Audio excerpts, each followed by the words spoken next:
আসসালামু আলাইকুম এভরিওয়ান। মায়ের মৃত্যু গল্পের ৫ নাম্বার পর্ব। তো চলো বেশি কথা না বলে গল্প শুরু করা যাক। যখন আমার চোখ খোলার মতো শক্তি হলো তখন আমি সামনে তাকিয়ে দেখি মুক্তা আমার সামনে দাঁড়িয়ে আছে আর আশেপাশে কেউ নেই।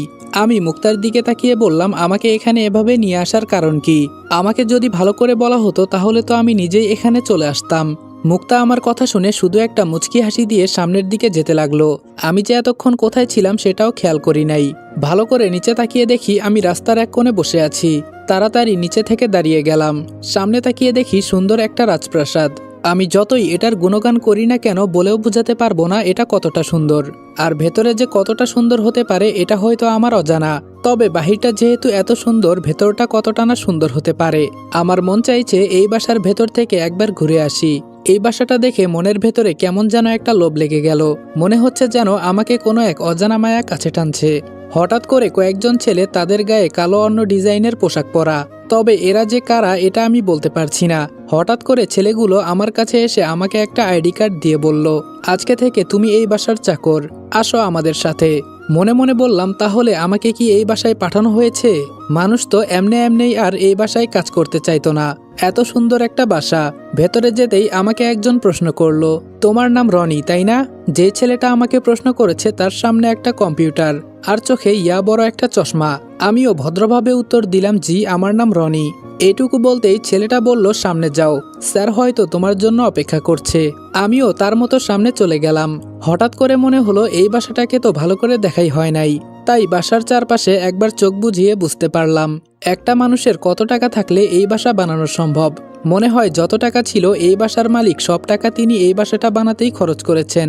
দেখে তো এটাই মনে হচ্ছে। হঠাৎ একটা আওয়াজ আসলো, কি দেখছো এভাবে তাকিয়ে? সামনে তাকিয়ে দেখি আমাকে যে কিনতে গিয়েছিল তিনি, আর যাকে নাকি এখানকার সবাই রাজা বলে ডাকে। সত্যি তিনি একদম রাজার মতোই সবকিছু ধারণ করে বসে আছে। এবার আমি মাথা নিচু করে বললাম, আসসালামু আলাইকুম স্যার। আমার উত্তর দিয়ে তিনি বললেন, তোমাকে এখানে কি জন্য আনা হয়েছে তুমি তো তা ভালো করেই জানো নাকি? আমি নম্রভদ্রভাবে উত্তর দিয়ে বললাম, জি স্যার, আমাকে এখানে নিয়ে আসা হয়েছে চাকর বলে, আর আপনি আজকে থেকে যা কিছু বলবেন আমিও তাই করব। এবার আমার কথা শুনে তিনি হেসে বলল, এখানে এক একটা কাজ করার জন্য একজন করে মানুষ বরাদ্দ থাকে। তোমার কাজ শুধু একটাই, আমার মেয়ের জন্য সকাল বিকাল এবং রাতে 3 বেলা শুধু তোমার কফি নিয়ে যেতে হবে। তোমার কাজ এতটুকুই। সারাদিন বাসার ভেতরে কি করবে না করবে সেটা তোমার ইচ্ছে। এই বাসার প্রতিটা কোনায় কোনায় সিসিটিভি ক্যামেরা লাগানো আছে। শুধু এইটুকু মনে রাখবে, যখন আমার মেয়ের কফি নিয়ে যাবে ভুলেও তুমি তার দিকে চোখ তুলে তাকাবে না। যদি অনুমতি ছাড়া দেখার চেষ্টা করো তাহলে পরবর্তীতে তোমার চোখ নষ্ট করে দেওয়া হবে, নয়তো তোমাকে মেরে ফেলা হবে। আমি কি বললাম বুঝলে তো? মনে মনে বললাম, এটা আবার কেমন ধরনের শর্ত? আমাকে কি মারার প্ল্যান করছে নাকি সবাই মিলে? এটাই তো বুঝতে পারছি না। যাকে এক নজর দেখার জন্য সবাই নাকি পাগল, আর আমি তাদের বাসায় কাজ করে তাকেই বরং দেখতে পারবো না। এটা কোনো কথা? আচ্ছা, সে পরে দেখা যাবে, আগে রাজি হয়েই দেখি না। স্যার বলল, কি হলো, এত কি চিন্তা করো? নাকি তুমি এই কাজ করতে রাজি না? রাজি না হলে বলো, অন্য কাজ দেই তোমাকে। আমি তাড়াতাড়ি বলে উঠলাম, আমি রাজি স্যার। স্যার বলল, গুড। আমি যা কিছু বললাম সব অক্ষরে অক্ষরে মনে রাখবে। আর তোমার মাসিক বেতন হলো 30,000 প্লাস। যদি সবকিছু ঠিকঠাক মতো করো তাহলে সামনে মাসে আরো 10,000 করা হবে, তবে সেটা তোমার উপর। এবার আমার খুশি দেখে কে? সামান্য একটা কাজ পেলাম, তাও এত টাকা বেতন। যাক, যা হয়েছে ভালোই হয়েছে। কিন্তু পরবর্তীতে মুক্তার বাবার কথা মনে করে আমার মন আবার খারাপ হয়ে গেল। যে আমার জন্য এত কিছু করেছে তার সাথে আমি বেইমানি করব? এটা কি করে হতে পারে?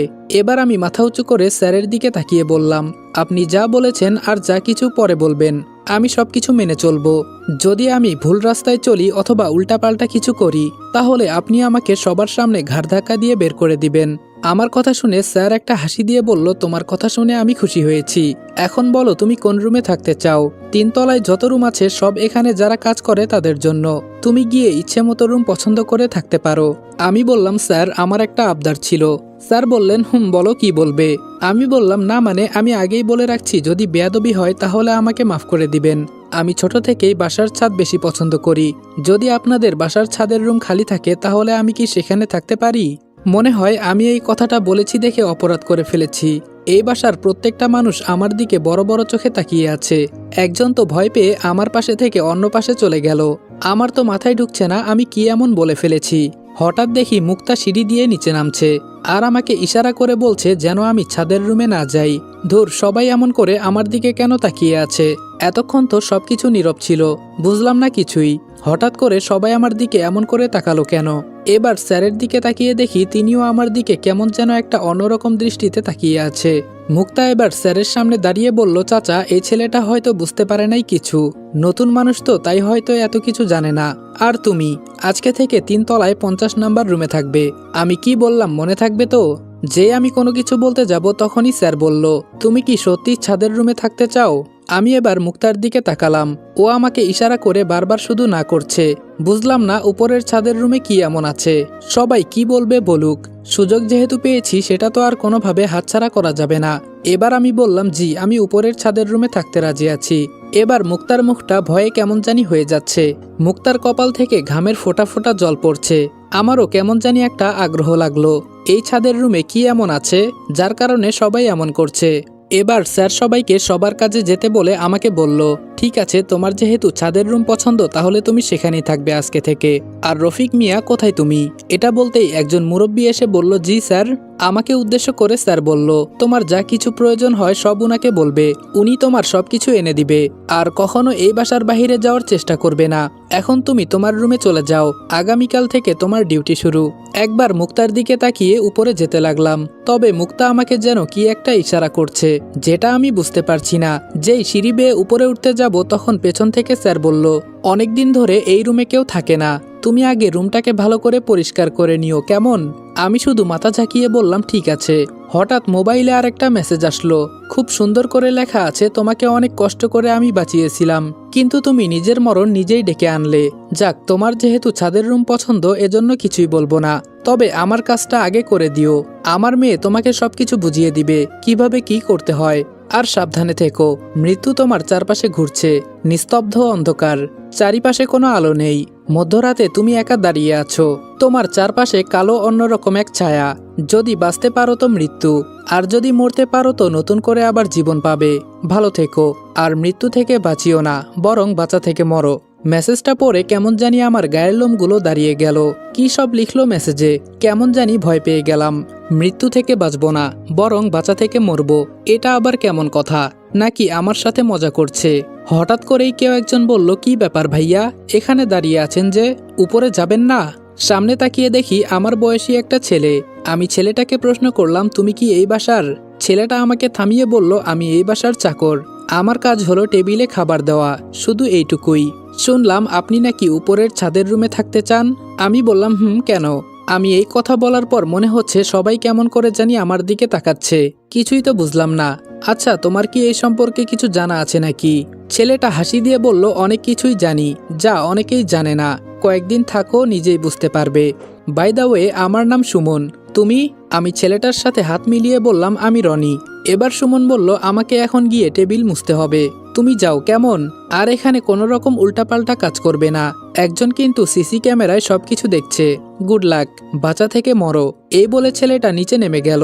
সবাই এসব কি বলছে, যেখানে সবাই বাঁচতে চায়, আর এরা সবাই বলছে বাঁচা থেকে মরো। কি শুরু করলো সবাই? সবকিছু চিন্তা ভাবনা বাদ দিয়ে ছাদে উঠে গেলাম। ওই তো এক কোনায় একটা রুম, তবে আমার কাছে মনে হলো আমি ছাদে উঠাই যেন হঠাৎ করে সবকিছু পরিবর্তন হয়ে গেল। আমার মনে হলো এখানে কিছু একটা ছিল এতক্ষণ, কিন্তু আমি আসাতে চলে গেল। কিন্তু কোথায় গেল? ধুর, আমিও না কি সব উল্টাপাল্টা চিন্তা করছি। তবে উপরে আকাশটা একদমই পরিষ্কার, মনে হচ্ছে যেন এই উপরের আকাশটা আমি এর আগে কখনো দেখি নাই। কেমন যেন নিস্তেজ একটা পরিবেশ তৈরি হয়েছে এখানে। ভাবলাম আগে রুমটা পরিষ্কার করে ওই মুরব্বী চাচাকে দিয়ে আমার যা কিছু প্রয়োজন আছে তা আনিয়ে নিব। যত সামনে যাচ্ছি ততই যেন আমাকে কে জানি বলছে, এখানে তুমি যাবে না, খুব বিপদ হবে, তুমি আটকে যাবে এখানে। মনে হচ্ছে যেন আজকাল আমি কানেও ভুলভাল শুনি। যেই রুমের দরজা ধাক্কা দিব তখনই কেমন যেন জোরে একটা আওয়াজ এলো। আমি সেদিকে খেয়াল না করে দরজা খুলে দিলাম, আর তখনই কেমন যেন গরম একটা আবহাওয়া বয়ে গেল। মনে হলো যেন কিছুক্ষণের জন্য আমার শরীর জ্বলে যাচ্ছে, এতটা পরিমাণ গরম আবহাওয়া। মুহূর্তের ভেতরে সবকিছু অন্ধকার হয়ে গেল। তাড়াতাড়ি রুম থেকে বের হয়ে ছাদে দাঁড়িয়ে দেখি আশেপাশে সবকিছু এমন অন্ধকার হয়ে গেছে, সামনের কিছুই দেখা যাচ্ছে না। এসব দেখে ভয়ে আমার কলিজার পানি শুকিয়ে গেছে। মনে হচ্ছে যেন আমার দিকে কিছু একটা ছুটে আসছে। ভয়ে আমি চোখ বন্ধ করে ফেললাম। যখন চোখ মেলে তাকালাম তখন তাকিয়ে দেখি সবকিছু একদম নীরব হয়ে গেছে। পরিবেশ আগের থেকে আরো অনেকটাই স্বাভাবিক হয়ে গেছে। কপালে হাত দিয়ে দেখি আমার কপাল থেকে ঘামের বিন্দু বিন্দু ফোঁটা পড়ছে। এবার ভয়ে ভয়ে রুমের দরজা দিয়ে ভেতরে গেলাম, কিন্তু এখন সবকিছু একদম স্বাভাবিক হয়ে গেছে। রুমের চারপাশে কিছু ময়লা জমে আছে। অনেকদিন এখানে কেউ থাকে না, এজন্য হয়তো ময়লা জমে আছে। তবে আমার একটা বিষয় মাথায় ঢুকছে না, একটু আগে এসব কি হলো, আবার মুহূর্তের ভেতরে সবকিছু ঠিক হয়ে গেল। এটা আবার কি হচ্ছে আমার সাথে? ধুর, এসব ফালতু চিন্তা ভাবনা বাদ দিয়ে রুমটা পরিষ্কার করে নেই। যা হওয়ার তা তো হয়েই গেছে। বিশেষ করে আমার ছাদের রুম এজন্য পছন্দ, কারণ যখন ইচ্ছা তখন ছাদে যাওয়া যাবে। মন খারাপ হলে নিচে তাকিয়ে থাকলে আস্তে আস্তে সব ঠিক হয়ে যায়। এজন্য আমার ছাদের রুম বেশি একটা পছন্দ। অনেকক্ষণ হলো রুমটা সম্পূর্ণভাবে পরিষ্কার করলাম, কিন্তু রুমে একপাশে যে একটা বই পড়ে আছে সেটাও আমার নজরে পড়ে নাই। বইটা হাতে নিয়ে গুছিয়ে রেখে দিলাম, সময় হলে দেখব। হঠাৎ বাহির থেকে কে জানি ডেকে বলল, বাবা তুমি কি ভেতরে আছো নাকি কোথাও গেছো? আমি রুম থেকে বের হয়ে দেখি স্যার যাকে বলেছিল যদি আমার কিছু লাগে তাকে বললেই এনে দিবে, তিনি দাঁড়িয়ে আছে। কিন্তু তিনি ভয়ে কেমন জানি কাঁপাকাঁপি করছে। আমি বুঝলাম না এমন করছে কেন। আমি এবার বললাম, কি ব্যাপার চাচা মিয়া, আপনি এভাবে কাঁপছেন কেন? আমার কথা শুনে তিনি রেগে উত্তর দিল, তোমার কি কি লাগবে আমাকে তাই বলো, আমার এত সময় নেই এখানে দাঁড়িয়ে থাকার। কি জানি ভাই কে এই লোক, কেমন যেন অভদ্রভাবে আমার সাথে আচরণ করছে।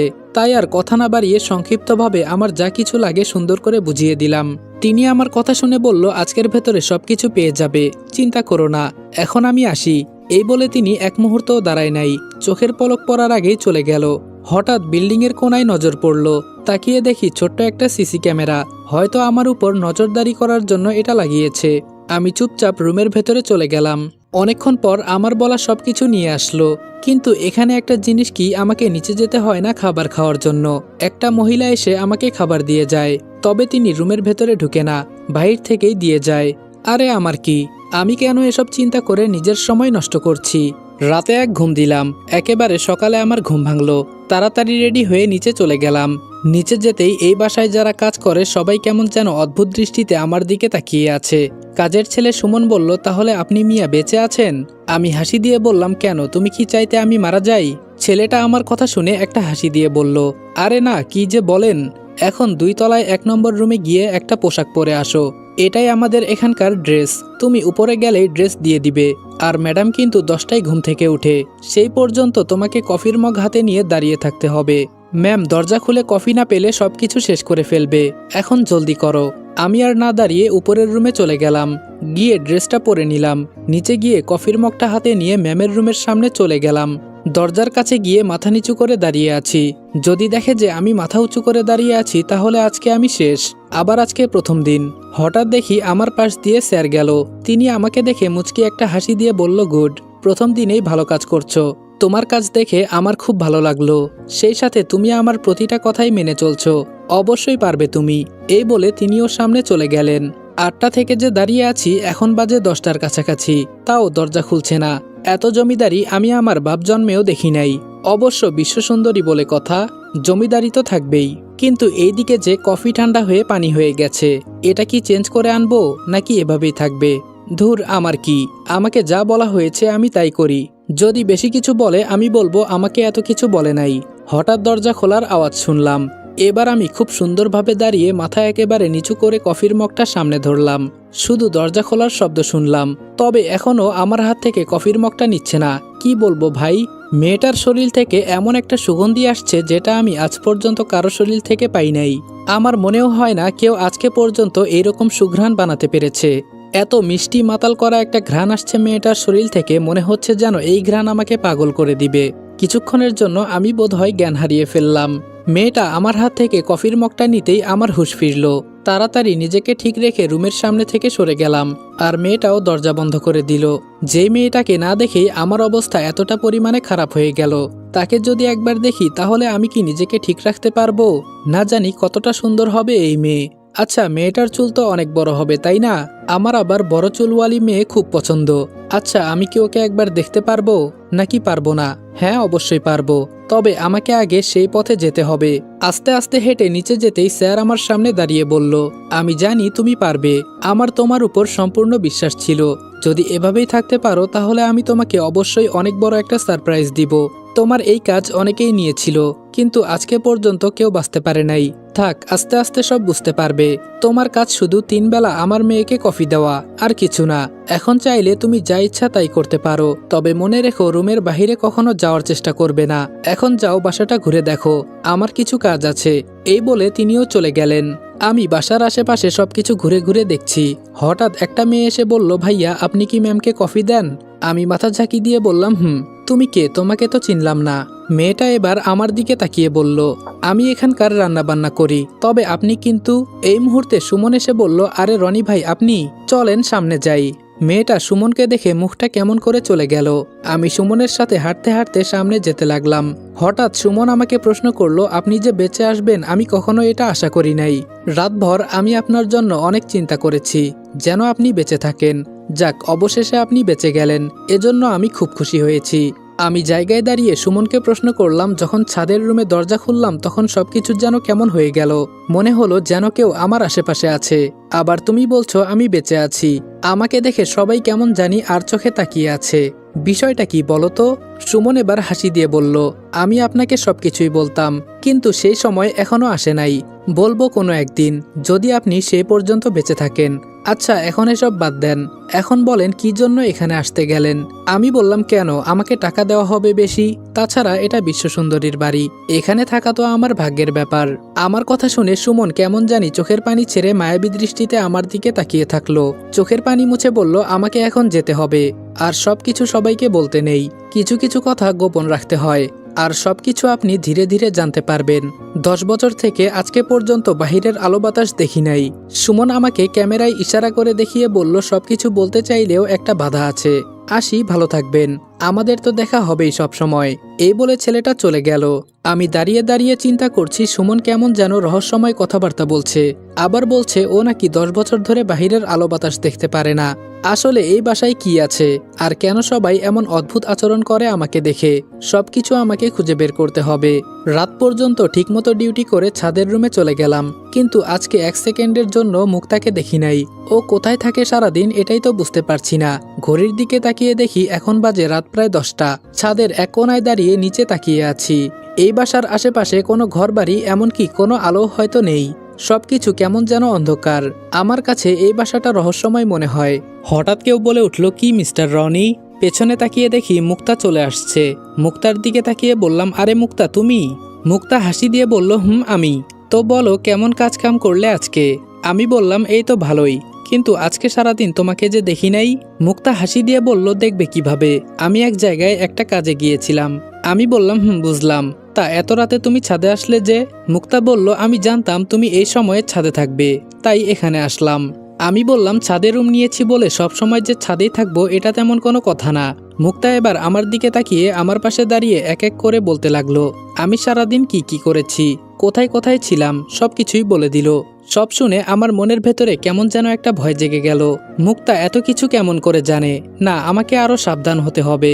মুক্তা সব সময় আমার উপর নজর রাখছে, এটা আমি বুঝতে পারছি। এবার আমি মুক্তার থেকে একটু দূরে গিয়ে বললাম, সবকিছুর একটা সীমা থাকা দরকার। আমি কি করছি না করছি এটা তোমার দেখা ঠিক নয়। তুমি হয়তো আমাকে ফলো করছো, তাই না? মুক্তা বলল, কে বলেছে আমি তোমাকে ফলো করছি? এবার মুক্তা আমার কাছে এসে আমার চোখের দিকে তাকিয়ে বলল, আমাকে কি সারাদিন একবারও তুমি দেখেছো বাসায় যে এসব কথা বলছো বাবু? এবার আমি মুক্তার থেকে দূরে গিয়ে বললাম, আপনি মানুষটাই ভালো না মিয়া। মুক্তা হেসে বলল, আমি আর ভালো হতে চাই না। এখন শোন, তোর কেসটা মাটি চাপা হয়েছে, কিন্তু তোর সৎ বাবা বলে বেড়াচ্ছে মায়া নাকি তোর স্ত্রী, ওর পেটে নাকি তোর বাচ্চা। তুই আবার ফিরে গেলে ওরা তোর উপর থেকে কেস তুলে নিয়ে মায়ের সাথে আবার নতুন করে তোর বিয়ে হবে। তুই কি এখন ফিরে যেতে চাস সবকিছু প্রমাণ করে? আমি শান্ত হয়ে মাথা নিচু করে বললাম, দেখি কি করা যায়। তবে মুক্তা, আমি তোমার কাছে কিছুই চাইবো না। আমার আম্মুকে যে ওরা মেরে ফেলেছে এর একটা প্রমাণ আমার কাছে কি এনে দিতে পারবে? আর কিছুই লাগবে না আমার, ওদের আমি ছাড়বো না। মুক্তা আমার থেকে কিছুটা দূরে গিয়ে বলল, আমি একটা শর্ত দিব, যদি রাজি থাকো তাহলে দেখতে পারি। আমিও সুন্দর মনে বলে দিলাম, ঠিক আছে বলো। কিন্তু মুক্তা হঠাৎ করে আমাকে ছাদে থেকে ধাক্কা দিয়ে আসসালামু আলাইকুম এভরিওয়ান। মায়ের মৃত্যু গল্পের 5 নাম্বার পর্ব এখানেই শেষ করলাম। ভিডিওটা ভালো লাগলে লাইক এবং কমেন্ট করে দিও, আর চ্যানেলে নতুন হলে সাবস্ক্রাইব করতে ভুলবে না। আর হ্যাঁ, গল্পের পরবর্তী পার্টগুলা 20 মিনিটের উপরে দেখতে চাইলে এই ভিডিওতে 5000 লাইক এবং 1000 কমেন্ট কমপ্লিট করে দাও। যদি এই ভিডিওতে 5000 লাইক এবং 1000 কমেন্ট কমপ্লিট করে দাও তাহলে পরবর্তী ভিডিওগুলাও 20 মিনিটের উপরে করার চেষ্টা করব। আর তোমরা যারা এতিম ছেলের জীবন গল্পটি দেখতে চাও তারা আমাদের second channel Sajid always on ফায়ারে চলে যাও। তো দেখা হচ্ছে নেক্সট ভিডিওতে। ততক্ষণ ভালো থাকবা, সুস্থ থাকবা। আল্লাহ হাফেজ।